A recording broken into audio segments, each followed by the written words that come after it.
हरे कृष्णा।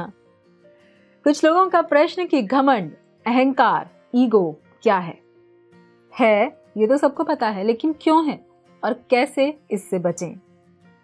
तो अहंकार हमारे शरीर का ही एक हिस्सा है। आप कहेंगे कि हैं अहंकार और शरीर का हिस्सा? जी, इसको ऐसे समझें जैसे किसी सूट में उसके 3 हिस्से होते हैं। एक बाहर का कोट होता है, उसके अंदर एक वेस्ट कोट होता है और फिर उसके अंदर होती है एक शर्ट, कमीज। तो इस तरह सूट के 3 हिस्से हुए और इसी की तरह, बिल्कुल इसी की तरह हमारे शरीर को भी 3 हिस्सों में बांटा गया है।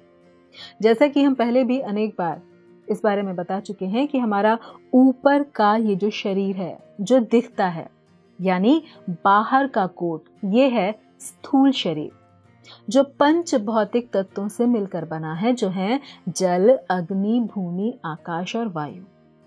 और इसके भीतर है जो वेस्ट कोट है, वह है सूक्ष्म शरीर जो बना है मन, बुद्धि और अहंकार से।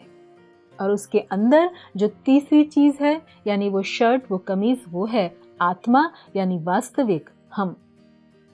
और ये जो सूक्ष्म शरीर है ये आत्मा की कवरिंग है, उससे जुड़ा हुआ है। और अब समझे अहंकार को, तो ये अहंकार 2 प्रकार का होता है। एक होता है ट्रू ईगो यानी सच्चा अहंकार, और दूसरा होता है झूठा अहंकार, यानी जिसे कहा जाता है फॉल्स ईगो।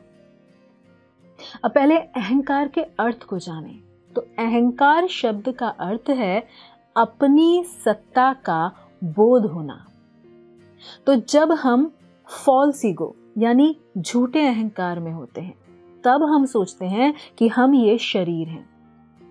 और जब इस शरीर को अपना मानते हैं तो इससे जुड़ी हुई चीजों को ही अपना समझते हैं। मेरा परिवार, मेरी संपत्ति, मेरा घर, मेरे बच्चे, मेरा देश, सब कुछ इस शरीर से जोड़कर देखते हैं। यानी जब हम इस स्थूल शरीर और सूक्ष्म शरीर से जुड़ी हुई चीजों को ही अपना मानते हैं, मैं और मेरा, तो ये है फॉल्स ईगो, झूठा अहंकार।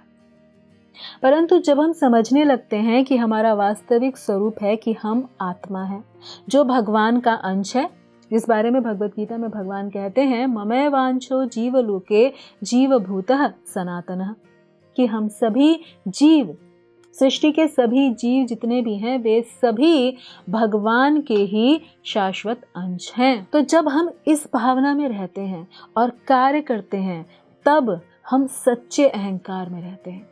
यानी हमें अपनी वास्तविक स्थिति का बोध होता है, ज्ञान होता है, जो बुरा नहीं होता, अर्थात सच्चा अहंकार। अपनी स्थिति का वास्तविक बोध होना, जो कि सच्चा अहंकार है, बुरा नहीं है। और वह ये है कि हम भगवान के अंश हैं और इस कारण तभी खुश रह सकेंगे जब उनसे जुड़े रहेंगे। जैसे कि ये उंगली हाथ से जुड़ी है तो सुंदर दिखती है, हिष्ट-पुष्ट है, परंतु अगर किसी कारणवश इसमें चोट लग जाए या ये टूट जाए तो इसका कोई महत्व नहीं रहेगा, कुछ समय बाद यह मृत पड़ी रहेगी। उसी भांति हम भी जब भगवान से जुड़े रहेंगे तो खुश रहेंगे, प्रसन्न रहेंगे, तंदुरुस्त रहेंगे। अर्थात भगवान की किसी भी रूप में शरण लेने पर, उनसे जुड़ने पर हम इस मिथ्या अहंकार से दूर हो सकते हैं। और भगवान की शरण लेने का सरल सा साधन है उनके दिव्य नामों का जप करना, जो है हरे कृष्णा कृष्णा कृष्णा हरे हरे, हरे राम राम राम हरे हरे। और इसके साथ ही भगवान के भक्तों का संग करें, भगवत गीता यथा रूप पढ़ें, जो कि बहुत ही सरलता से हमारे इस्कॉन के सभी केंद्रों में और मंदिरों में उपलब्ध है। धन्यवाद। हरे कृष्णा। ऐसे ही और भक्तिमय कार्यक्रमों के लिए देखिए हरे कृष्णा टेलीविजन। इसे प्राप्त करने के लिए आप अपने केबल अथवा DTH ऑपरेटर से संपर्क करें तथा और अधिक जानकारी के लिए आज ही डायल करें 8767 845 845।